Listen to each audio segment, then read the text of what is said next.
Hi friends, ಇವತ್ತು ನಾನು ಅವರೆಕಾಳು ಕ್ಯಾಪ್ಸಿಕಮ್ ಚಿತ್ರಾನ್ನ ಹೆಂಗೆ ಮಾಡೋದು ಅಂತ ತೋರಿಸ್ತಾ ಇದ್ದೀನಿ. ಅದಕ್ಕೆ ಬೇಕಾಗಿರೋವಂಥ ಇಂಗ್ರೀಡಿಯೆಂಟ್ಸ್ ಏನು ಅಂತಂದರೆ ಈರುಳ್ಳಿ, ಕ್ಯಾಪ್ಸಿಕಮ್ ಮತ್ತು ಚಿಲ್ಲಿ, ಕರಿಬೇವಿನ ಸೊಪ್ಪು, ನಿಂಬೆಹಣ್ಣು ಅರ್ಧ ಮತ್ತು ಕೊತ್ತಂಬರಿ ಸೊಪ್ಪು. ಈರುಳ್ಳಿನ ನಾನು 2 ಈರುಳ್ಳಿ ತೊಗೊಂಡಿದ್ದೀನಿ, ಚಿಕ್ಕ ಚಿಕ್ಕದಾಗಿ ಹೆಚ್ಕೊಂಡಿದ್ದೀನಿ. ನೀವು ಈರುಳ್ಳಿಗೆ ಹೆಂಗೆ ಚಿತ್ರಾನ್ನಕ್ಕೆ ಹಾಕ್ಕೊತಿರೋ ಈರುಳ್ಳಿನ ಅದೇ ಥರ ಹೆಚ್ಕೊಳ್ಳಿ. ಮತ್ತು ಕ್ಯಾಪ್ಸಿಕಮ್ಮು ನಾನು ದೊಡ್ಡದು 1 ತೊಗೊಂಡಿದ್ದೀನಿ. ಮೆಣಸಿನ್ಕಾಯಿ ಬಂದು ನಾಲ್ಕನ್ನ ಮಧ್ಯಕ್ಕೆ ಹೋಳು ಮಾಡಿಕೊಂಡು ಹೆಚ್ಕೊಂಡಿದ್ದೀನಿ. ಮತ್ತು ಒಂದು ಸ್ವಲ್ಪ ಕೊತ್ತಂಬರಿ ಸೊಪ್ಪು, ಅರ್ಧ ನಿಂಬೆಹಣ್ಣು ಮತ್ತು ಕರಿಬೇವಿನ ಸೊಪ್ಪನ್ನ ತೊಗೊಂಡಿದ್ದೀನಿ. ಅದ್ರ ಜೊತೆಗೆ ಇಲ್ಲಿ ಅವರೆಕಾಳು ಬೇಯಿಸ್ಕೊಂಡಿದ್ದೀನಿ. ಉಪ್ಪಾಕಿ ಬೇಯಿಸ್ಕೋಬೇಕು ಅವರೆಕಾಳನ್ನ. ಇದು ಬಂದು ವಾಂಗಿಬಾತಿಗೆ ಹಾಕೋದು ಮನೆಯಲ್ಲೇ ಮಾಡ್ಕೊಂಡಿರೋದು. ಇದು ಪುಡಿ ಮನೆಯಲ್ಲೇ ಮಾಡಿಕೊಂಡ್ರೆ ಟೇಸ್ಟ್ ಚೆನ್ನಾಗಿರುತ್ತೆ ಅಂತ ಮನೆಯಲ್ಲೇ ಮಾಡ್ಕೊಂಡಿದ್ದೀವಿ ನಾವು. ಇದು ಇಂಗ್ರೀಡಿಯೆಂಟ್ಸು ಏನೇನು ಬೇಕು ಅಂತ. ಈಗ ಇದನ್ನು ನಾನು ಮಾಡೋದಕ್ಕೆ ಸ್ಟವ್ ಆನ್ ಮಾಡಿ ಅದ್ರ ಮೇಲೆ ಬಾಣಲಿ ಇಟ್ಟು ಅದರಲ್ಲಿ ನಾನು ಚಿಕ್ಕದು ಅಂದರೆ ಮೀಡಿಯಮ್ ಸೈಜ್ ಸ್ಪೂನಲ್ಲಿ 5 ಟೇಬಲ್ ಸ್ಪೂನ್ ಎಣ್ಣೆ ಹಾಕ್ಕೊಂಡಿದ್ದೀನಿ. ನೀವು ಒಗ್ಗರಣೆಗೆ ಎಷ್ಟು ಬೇಕೋ ಅಷ್ಟು ಎಣ್ಣೆ ಹಾಕ್ಕೊಬೋದು. ಇವಾಗ ಅದಕ್ಕೆ ಸಾಸಿವೆ ಹಾಕ್ಕೊತಾ ಇದ್ದೀನಿ.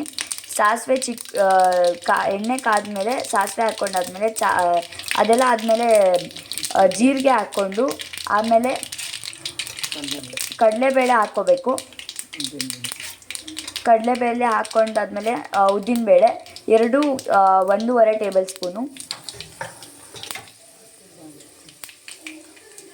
ಇದನ್ನು ಸ್ವಲ್ಪ ಹಿಂಗೆ ಕೈ ಆಡಿಸ್ಕೋಬೇಕು 1-2 ಸಲ. ಗೋಲ್ಡನ್ ಬ್ರೌನ್ ಬರೋ ತನಕ ಈ ಥರ ಕೈ ಆಡಿಸ್ಕೊಬೇಕು.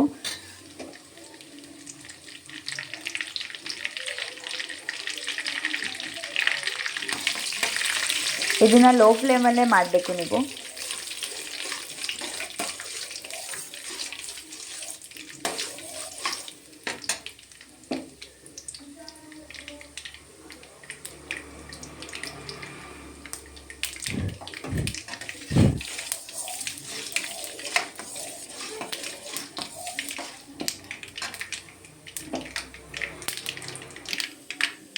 ಈಗ ನೆಕ್ಸ್ಟು ಇಲ್ಲಿ ನಾನು ಮೆಣಸಿನ್ಕಾಯಿ ಹೆಚ್ಚಿಟ್ಕೊಂಡಿದ್ದು 4 ಅದನ್ನು ಹಾಕ್ತಾಯಿದ್ದೀನಿ.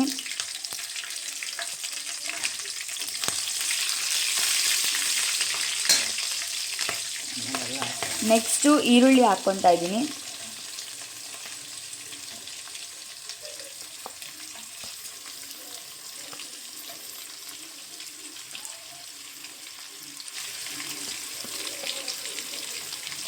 ಆಮೇಲೆ ಕರಿಬೇವು ಹಾಕಿ ಇವಾಗ ಸ್ವಲ್ಪ ಮಿಕ್ಸ್ ಮಾಡ್ಕೊಂಡಾದ್ಮೇಲೆ ನೆಕ್ಸ್ಟು ಕ್ಯಾಪ್ಸಿಕಮ್ ಹಾಕ್ಕೋಬೇಕು.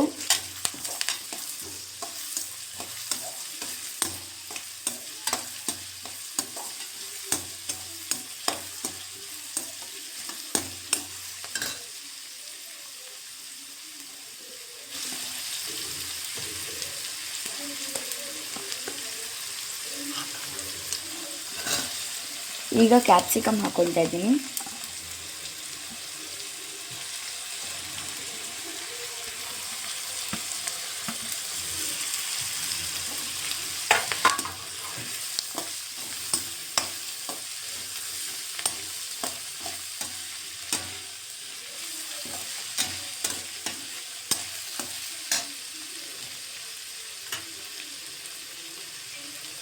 ಇದಕ್ಕೆ ಇವಾಗ 1 ಟೇಬಲ್ ಸ್ಪೂನಷ್ಟು ಅರಿಶಿನ,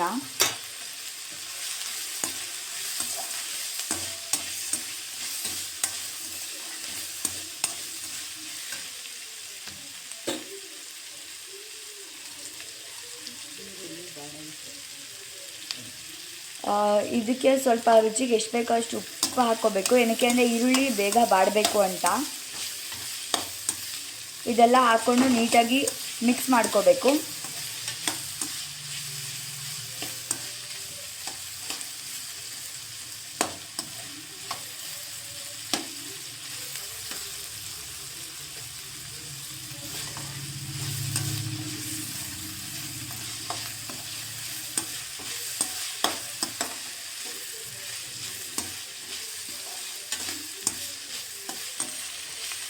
ಕ್ಯಾಪ್ಸಿಕಮ್ಮು ಇದ್ರಲ್ಲಿ ಹಾಕಿರೋವಂಥದ್ದನ್ನ ಯಾಕೆ ಬೇಯಿಸ್ಕೋಬೇಕು ಅಂತಂದರೆ ಬರೀ ಕ್ಯಾಪ್ಸಿಕಮ್ ಹಂಗಂಗೆ ಸಿಗ್ತಾಯಿದ್ರೆ ತಿನ್ನೋಕ್ಕೆ ಚೆನ್ನಾಗಿರೋದಿಲ್ಲ. ಸೊ ಅದು ಬಾಡಿದ್ರೆ ಒಂದು ಚೆನ್ನಾಗಿರುತ್ತೆ, ಅನ್ನದ ಜೊತೆ ಕಲಿಸ್ಕೊಂಡಾಗ ತಿನ್ನೋದಕ್ಕೆ ಟೇಸ್ಟ್ ಇರುತ್ತೆ. ಸೊ ಅದಕ್ಕೋಸ್ಕರ ಕ್ಯಾಪ್ಸಿಕಮ್ನು ಮುಂಚೆನೇ ಹಾಕ್ಕೊಂಡು ಬಾಡಿಸ್ಕೊತಾ ಇದ್ದೀನಿ ನಾನು. ಈ ಕ್ಯಾಪ್ಸಿಕಮ್ ಇದರಲ್ಲಿ ಬೆಂದಿದೆ. ಸೊ ಇದಕ್ಕಿವಾಗ ನಾವು ಬೇಯಿಸಿರೋಂಥ ಅವರೆಕಾಳು ಹಾಕ್ಕೊಬೇಕು.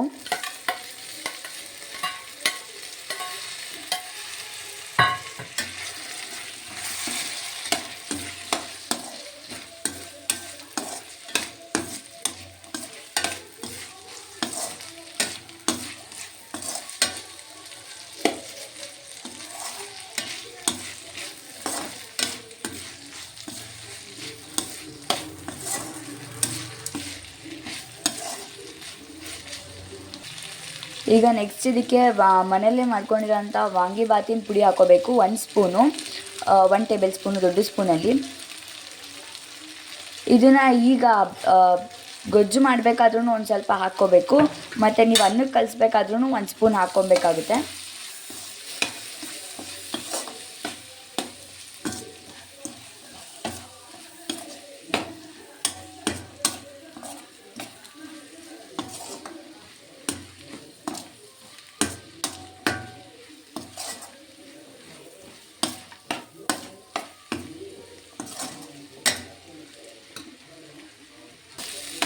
ಈಗ ಇದೆಲ್ಲ ನೀಟಾಗಿ ಮಿಕ್ಸ್ ಆದಮೇಲೆ ಇದಕ್ಕೆ ನೀವು ಒಂದು ಅರ್ಧ ಹೋಳು ನಿಂಬೆಹಣ್ಣನ್ನು ಹಿಂಡ್ಕೊಬೇಕು. ಸ್ಟವ್ ಆರಿಸಿದ ಮೇಲೆ ಇದನ್ನು ಹಿಂಡ್ಕೊಂಡ್ರೆ ಕರೆಕ್ಟಾಗಿ ಎಲ್ಲದಕ್ಕೂ ಮಿಕ್ಸ್ ಆಗುತ್ತೆ. ಮತ್ತು ಕ್ಯಾಪ್ಸಿಕಮ್ಮಿಗೆ ಅದು ಎಲ್ಲ ನಿಂಬೆಹಣ್ಣಿಂದು ರಸ ಎಲ್ಲ ಹಿಡಿಬೇಕು ಅಂತಂದರೆ ಸ್ಟವ್ ಆರಿಸಿದ ಮೇಲೆ ನೀವು ಅದನ್ನು ಹಾಕ್ಬಿಟ್ಟು ಮಿಕ್ಸ್ ಮಾಡಿ ಒಂದು ಸ್ವಲ್ಪ ಹೊತ್ತು ಒಂದು 5 ಮಿನಿಟ್ಸ್ ಮುಚ್ಚಿಟ್ಬಿಟ್ರೆ ಅದು ಎಲ್ಲದು ಪಲ್ಯದಲ್ಲಿ ಅಂದರೆ ಗೊಜ್ಜಲ್ಲಿ ಎಲ್ಲದಕ್ಕೂ ನೀಟಾಗಿ ನಿಂಬೆಹಣ್ಣಿಂದು ರಸ ಹೀರ್ಕೊಂಡಿರುತ್ತೆ ಎಲ್ಲನೂ. ಆವಾಗ ಟೇಸ್ಟ್ ಕೂಡ ಇನ್ನೂ ಚೆನ್ನಾಗಿರುತ್ತೆ. ಮತ್ತು ಎಲ್ಲ ಆದಮೇಲೆ ಅನ್ನಕ್ಕೆ ಕಲಿಸ್ಕೋಬೇಕಾದ್ರೆ ಒಂದು ಸ್ವಲ್ಪ ನಿಮಗೆ ಹುಳಿ ಬೇಕು ಅಂತ ಅನ್ನೋರು ಇನ್ನೊಂದು ಸ್ವಲ್ಪ ನಿಂಬೆಹಣ್ಣು ಹಾಕ್ಕೊಬೋದು. ಲಾಸ್ಟಿಗೆ ಇದ್ರ ಮೇಲೆ ಕೊತ್ತಂಬರಿ ಸೊಪ್ಪು ಹಾಕಿ ಮಿಕ್ಸ್ ಮಾಡಿದ್ರೆ ಮುಗೀತು ರೆಸಿಪಿ. ಅನ್ನದ ಜೊತೆ ಕಲಿಸ್ಕೊಂಡು ತಿಂತಾಯಿದ್ರೆ ತುಂಬ ಚೆನ್ನಾಗಿರುತ್ತೆ. ಸೊ ನೀವು ಇದನ್ನು ಮನೇಲಿ ಒಂದು ಸಲ ಟ್ರೈ ಮಾಡಲೇಬೇಕು. ಈಗ ಇದೆಲ್ಲ ಫುಲ್ ರೆಡಿ ಆಗಿದೆ. ಅವರೆಕಾಳು ಕ್ಯಾಪ್ಸಿಕಮ್ ಗೊಜ್ಜು, ಚಿತ್ರಾನ್ನ ಹಾಕುವಂಥ ಗೊಜ್ಜು ರೆಡಿ ಆಯಿತು. ಈಗ ಇದನ್ನ ಅನ್ನಕ್ಕೆ ಕಲಿಸ್ಕೊಂಡು ತಿನ್ನೋದೊಂದೇ ಬಾಕಿ. ಎಲ್ಲರೂ ಟ್ರೈ ಮಾಡಲೇಬೇಕು, ತುಂಬ ಚೆನ್ನಾಗಿರುತ್ತೆ. ಈ ಗೊಜ್ಜಿಗೆ ಅನ್ನ ಕಲಿಸ್ತಾ ಇದ್ದೀನಿ. ಈಗ ಅನ್ನಕ್ಕೆ 1 ಸ್ಪೂನು ಇದು ಪುಡಿ ಅಂತ ಅಂದಿದ್ನಲ್ಲ ವಾಂಗಿಬಾತಿಂದು, ಅದೊಂದು ಸ್ವಲ್ಪ ಹಾಕ್ಕೊಂಡಿದ್ದೀನಿ. ಆಮೇಲೆ ನಿಂಬೆಹಣ್ಣು ಒಂದು ಸ್ವಲ್ಪ, ಉಪ್ಪು ಎಷ್ಟು ಬೇಕೋ ಅಷ್ಟು ಹಾಕ್ಕೊಂಡು ಕಲಿಸ್ತಾ ಇದ್ದೀನಿ. ಈಗ ಇದು ರೆಡಿಯಾಗಿದೆ, ರೆಡಿ ಟು ಈಟ್. ಚೆನ್ನಾಗಿರುತ್ತೆ, ನೀವು ಮನೇಲಿ ಟ್ರೈ ಮಾಡಿ ನೋಡಿ ಒಂದು ಸಲ. ತುಂಬ ಚೆನ್ನಾಗಿರುತ್ತೆ ಟೇಸ್ಟು ತಿನ್ನೋದಕ್ಕೆ.